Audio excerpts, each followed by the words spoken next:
I got 2 phones, one for the emulators, one for the LAN. I got 2 phones, one for the forums and another cause of ban.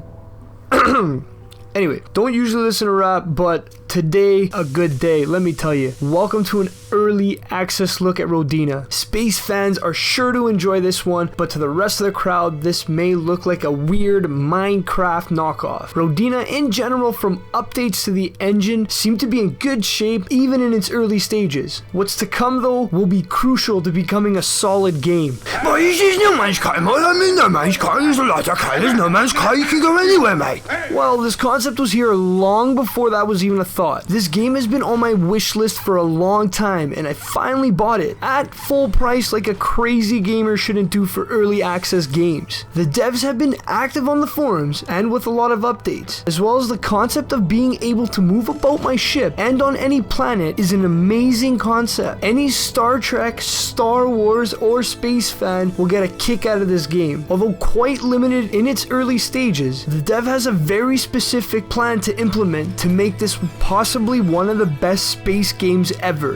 Yeah, but why you ain't played Star Trek Bridge Commander, mate? You ain't played that game before. Rodina is this Star Trek's fan biggest dream game. I have played Star Trek Bridge Commander and thoroughly enjoyed the gameplay, storyline, and graphics, and yearn to walk around the ship. Rodina brings this fantasy to reality with its concept. The devs are really specific in saying that this is a seamless space game, meaning there are no loading screens. The player can walk around their ship, pilot their ship, get off their ship, get off the planet, and onto the ship without any loading processes. The absolute first feature players will notice is that they are able to walk anywhere around their ship. There's only one ship at the moment, but there's a small modding community that offers different ship designs. I'm currently using one of the gold ship designs as well as an HD texture package. These mods are not flawless and some may need special attention to get working properly, in-game and out of game. The player may design and change the inside of the ship at any time.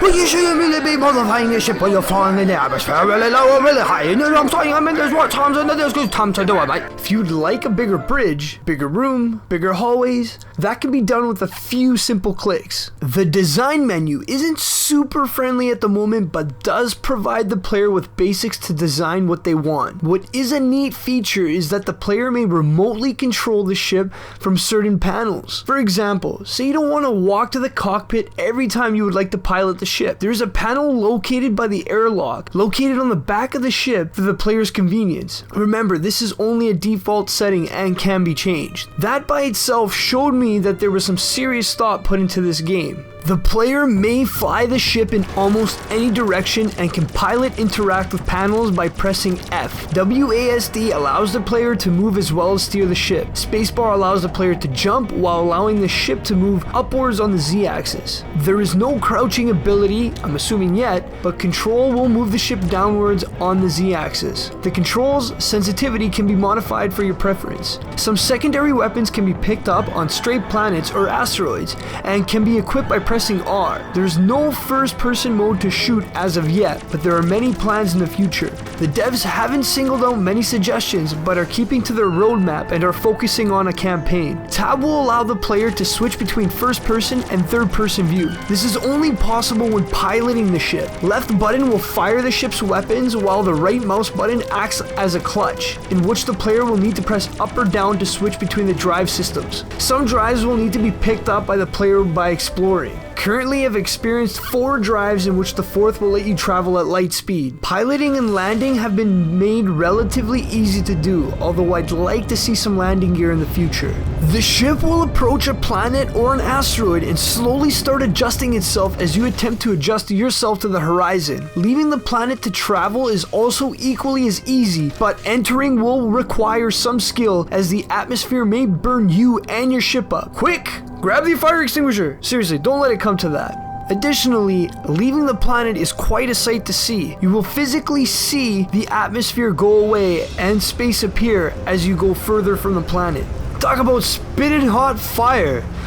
Entering atmospheres is a challenging thing, sort of, depending on what level you'd like to put it at. I would suggest keeping it relatively easy at first so you can get in and out of planets as you please. If you put it to a high difficulty, you will have a heck of a time trying to get everything together. Currently on a deserted desert type planet called Gerillo. It's actually one of the most friendlier planets out of all of them. Has a really nice atmosphere. Just having a little trouble landing, trying not to hit the ship. If you do come down with a lot of force, your ship will feel the impact and your life will go down. Finding a landing spot is always a tricky task. Would be nice to have somewhere to leave your ship, even on a diagonal. Be careful though, if you do leave your ship unattended, it could start to slide and you will not be happy to find your ship somewhere down in a pit. It's really easy to get in and out of the ship, there's no loading screens. And again, just picking up some orbs, getting some backstory on stuff. There are no significant or diverse NPCs at the moment, but this is on the agenda. There are a few enemies you will encounter upon traveling the stars. The campaign as of now consists of the players starting on a barren rock, finding their ship, then collecting some materials, such as crates, weapons, which are quite limited at the moment, diary logs, which are really interesting to read and are starting to give some backstory of what's going on, as well as technology. The player then may choose where they wish to go next. Most planets will have enemies defending it as well as cargo on it, be it logs, weapons, or empty crates. There is a minor storyline that the player can follow, but will require them to decipher certain messages, while other messages can be simply read. Graphics remind me of Minecraft, but there is an HD mod out there to help improve the visuals. I personally hope there will be a significant upgrade in this realm. I mean, for a space game, you're gonna have to have some good graphics to make a really big impact. Sounds are basic at the moment and do not vary much. At least all the fundamentals are there though. Damn it, Herschel! I just asked for a sandwich and you put the whole ship to flames! Honestly though, the fire feature is pretty cool. I wonder if there's going to be plasma leaks or any other sort of leaks that could potentially come about. Fire extinguishers are located around the ship. Fires are relatively easy to put out, but they can cause a bit of a panic if you're in a tight situation. Right now I'm just showing off a little bit of the clutch switching features. Just press W or S and hold the right mouse button to get that orange glow. We are now on the bridge. I mean, just looking around, literally you can go anywhere you like on the ship, and everything that you see you can customize.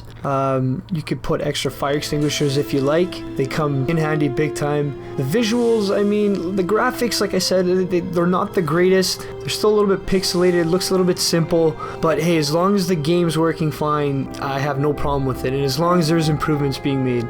Just sort of laughing at the fact everything looks a little bit square, but that's okay. That drive you just saw is that hyperspace drive. Just checking out the scanners again, trying to see where I'm supposed to go. There are a few planets as of now, lots of asteroids, and there's a sun.